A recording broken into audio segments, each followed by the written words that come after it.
Alors, il m'a été demandé d'aborder sur loin dans le monde comme dans l'Église. Eh bien, je crois que je vais aborder sur un seul de ce point parce que mettre les deux, après avoir préparé ça, je me suis rendu compte que c'était trop vaste et ça risquerait d'être un peu délicat. Donc voilà. Que Dieu soit loué. Alors, notre thème, c'est loin ou les oins dans l'heure de la fin. N'est-ce pas? Amen. Donnez-moi un amen, s'il vous plaît. Amen. Eh bien, c'est sur ça que nous allons aborder aujourd'hui et ce soir.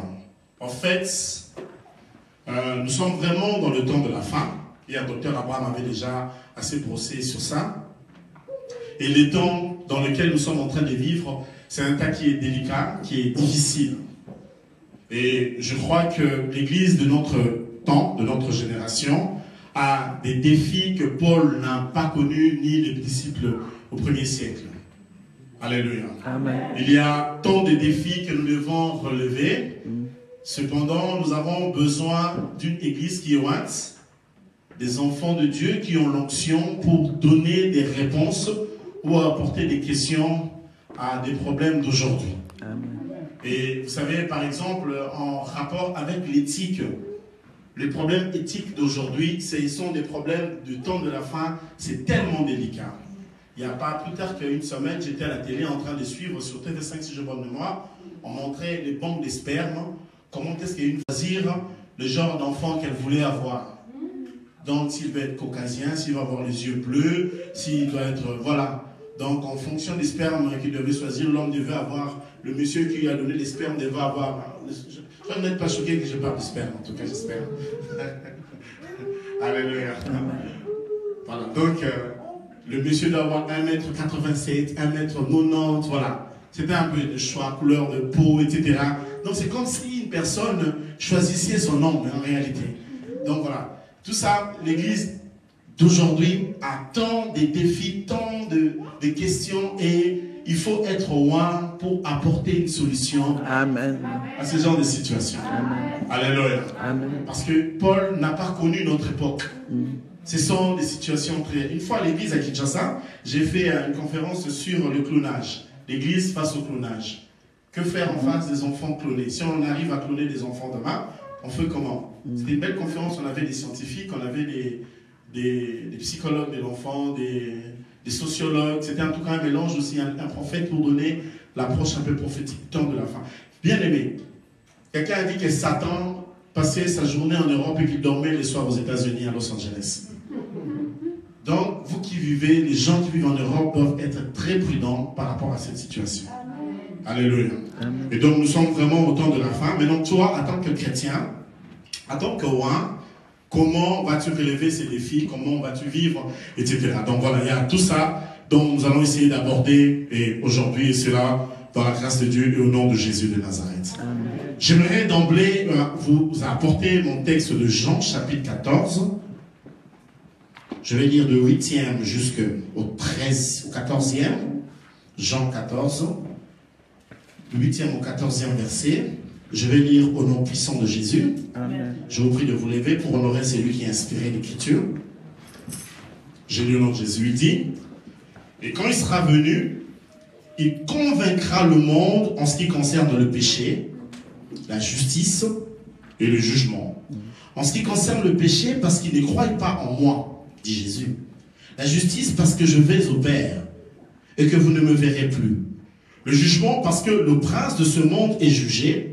J'ai encore beaucoup de choses à vous dire, mais vous ne pouvez pas les porter maintenant.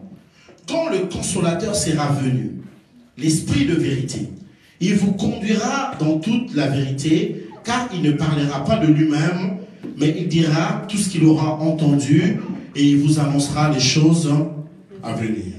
Il me glorifiera, parce qu'il prendra de ce qui est à moi, et vous l'annoncerez. Merci. On peut acclamer et s'asseoir. Que Dieu soit loué. Gloire à Dieu. Alors, j'aborde ce thème aujourd'hui en faisant comprendre un point qui est très important. C'est que nous venons de l'éternité et nous allons à l'éternité. Mais dans le chemin qui va de l'éternité à l'éternité, évidemment, Dieu a créé ce qu'on appelle un pont qu'on appelle une zone tampon, une temporalité. Et la temporalité, c'est ça la création. C'est ça le temps dans lequel nous sommes en train de vivre. En réalité, nous venons d'un point d'éternité pour aller à l'éternité. L'éternité n'a pas de temps. D'ailleurs, Dieu lui-même ne subit aucune influence du temps. Dieu, il vit hors du temps. Et ce qui fait qu'il va créer le temps. Dans Genèse, dans les textes que nous allons lire déjà, que nous lisons souvent dans Genèse, la création. Donc Dieu va mettre une sorte de temporalité dans laquelle nous allons vivre pendant un temps. Et ce temps va finir pour que nous puissions rentrer dans l'éternité et continuer à être pour toujours dans l'éternité. Je me fais comprendre? Amen. Alors, de ce fait, dès lors que Dieu va créer la temporalité, l'écrivain de Genèse va faire quelque chose qui est formidable. Il va dire, à l'origine, il dit, il va appeler Dieu comme étant Elohim. Ah mais là, ça crée déjà un souci. Parce que, en hébreu, le mot Elohim, c'est au pluriel. Or, en hébreu, nous avons deux sortes de pluriels. Nous avons un pluriel de deux et un pluriel de plus de deux. Le pluriel de deux, c'est le pluriel de Haïm. C'est-à-dire quand on parle par exemple de mains, de pieds, voyez-vous, chaque chose qui va avec deux, c'est Haïm. Mais l'auteur de Genèse va présenter Dieu comme étant Elohim. Ça veut dire qu'il s'agit d'un nom qui est au pluriel, mais un pluriel déjà à partir de 3. Alléluia. Donc l'écrivain était déjà conscient du Dieu comme Père, Dieu, Fils et Dieu Saint-Esprit. L'écrivain de Genèse comprenait déjà Dieu dans cette dimension-là. Alléluia. Et ce qui va faire que, parce qu'on doit parler sur les soins, du Saint-Esprit, dans le temps de la fin, etc., dans le monde, etc. encore, ce qui va faire que c'est Dieu, dans cette temporalité, va être Père, Fils et Saint-Esprit. On va même le voir dans le texte. Au commencement, Dieu va parler, la parole qui est Christ, et l'Esprit de Dieu, la Bible dit, il voltait sur la terre. C'est un peu l'image de la colombe de Noé, au temps du déluge, quand la colombe fut lâchée, comment la colombe voltait. L'Esprit de Dieu ne posait pas ses pieds sur la terre, mais il voltait. Pourquoi? Parce que dans la pensée hébraïque, lorsque déjà on parle de la mer, lorsque vous allez lire la Jérusalem d'en haut, vous allez vous rendre compte qu'il n'y a pas de mer dans la Nouvelle Jérusalem. Et bien, ceux qui aiment aller dans la plage, je ne sais pas comment vous allez faire là-bas en tout cas.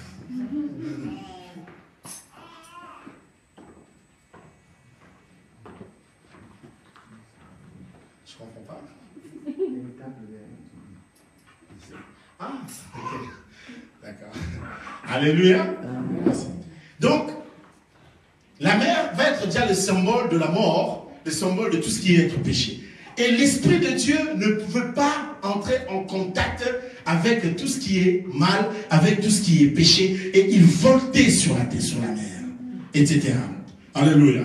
Jusqu'au jour du sec, même au temps de Noé, quand il est le sec, l'olivier, il va le rapporter. Et Noé va comprendre que la vie va revenir sur la terre, etc.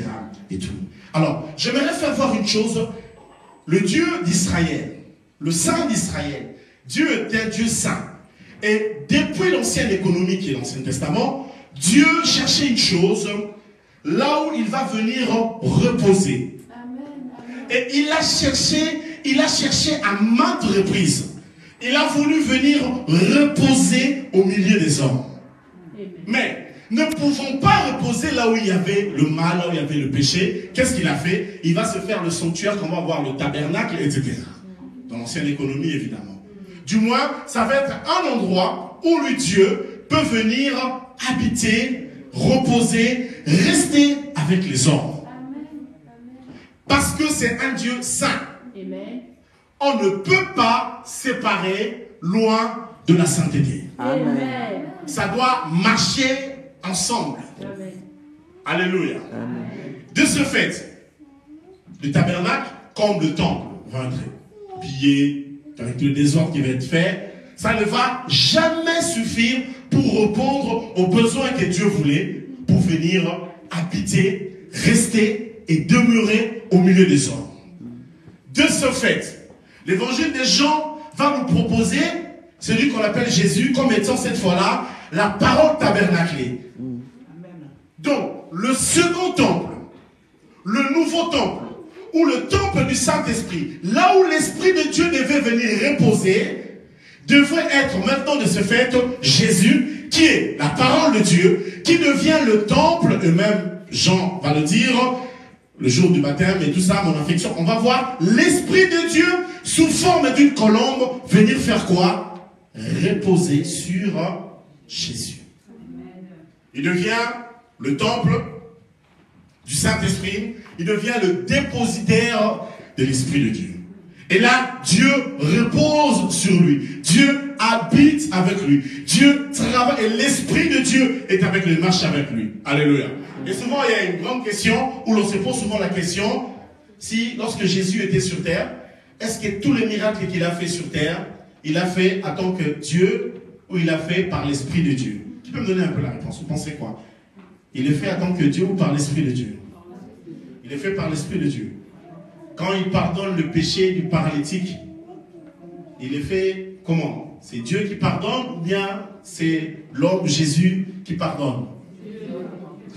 Je laisse le docteur Abraham d'apporter la réponse en tout cas. Alléluia. Alléluia.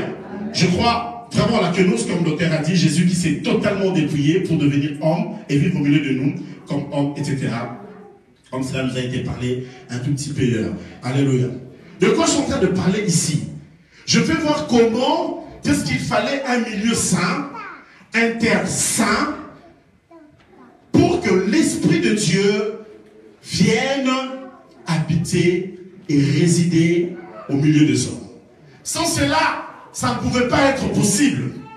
Et Jésus, sur qui va venir l'Esprit de Dieu, va devenir celui, il va devenir le temple, mais seulement le Seigneur va partir.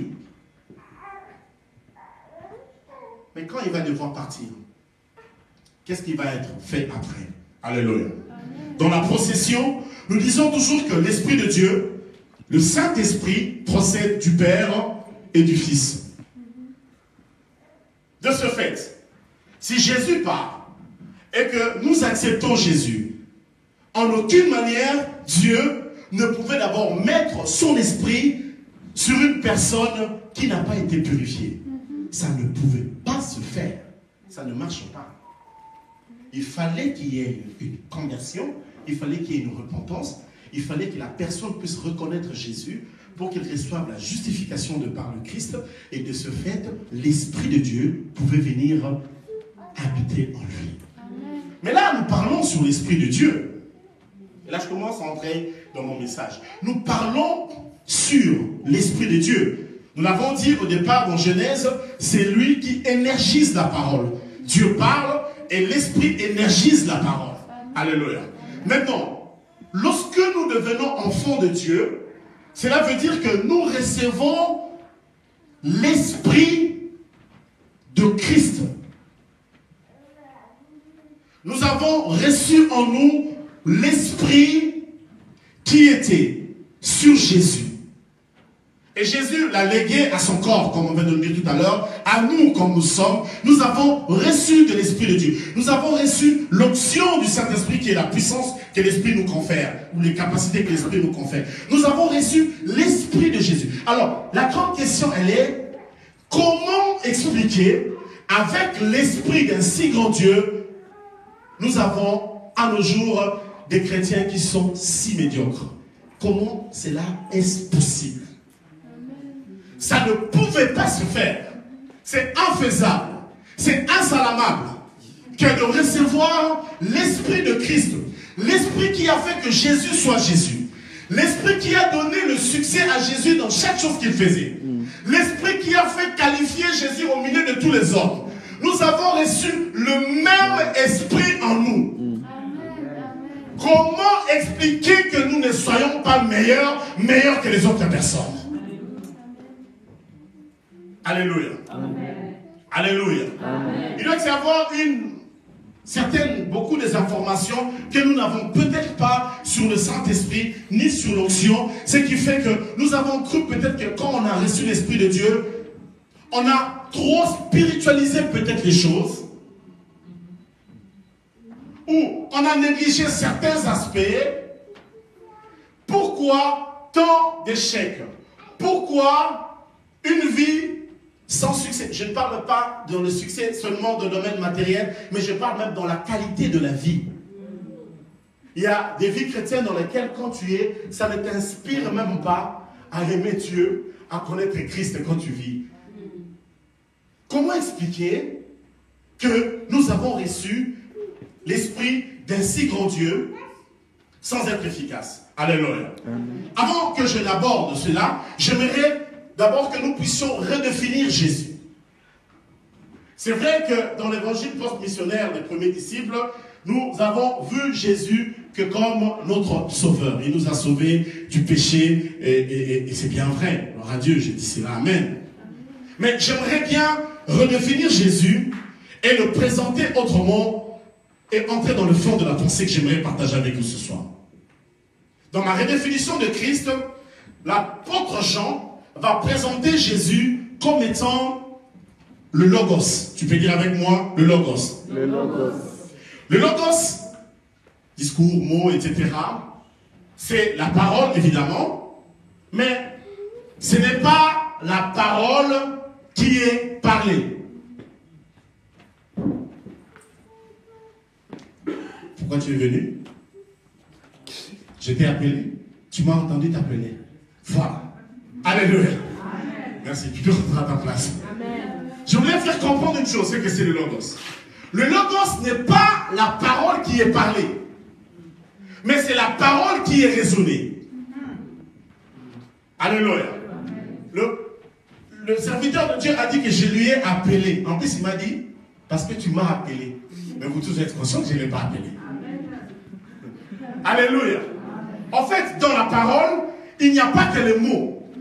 Jésus est au-delà des mots. Amen. Il est au-delà des discours et des phrases. Alléluia.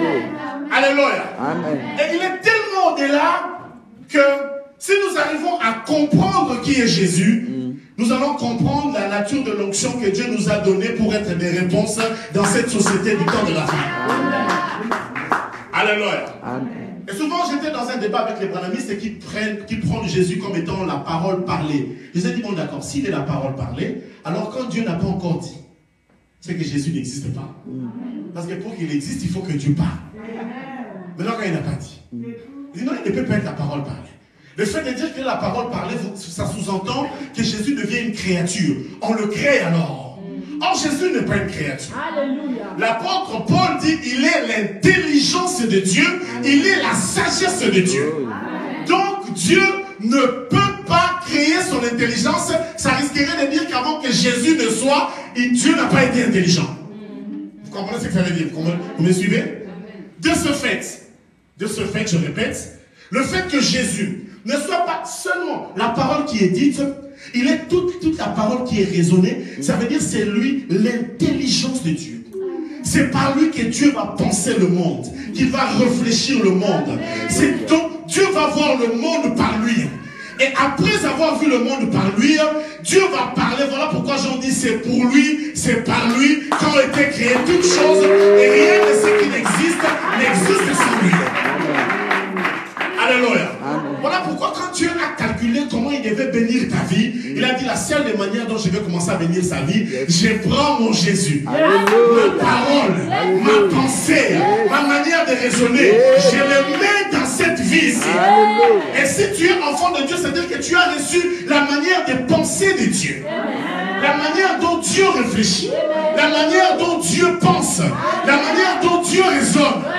Ça veut dire que tu as reçu la même réflexion que Dieu. Donc tu peux être dans ce monde en train de penser tel que Dieu est en train de penser dans le ciel. Alléluia. Alléluia. Maintenant, selon un peu réel, tout ce qui est matière a été créé parce que la matière a été pensée. Dieu a pensé cette matière. Mais C'est le moyen par lequel Dieu a pensé la matière, qui est le monde, c'est Jésus. C'est pourquoi Dieu ne t'a peut-être pas donné des biens matériels, mais il t'a donné la source des biens matériels.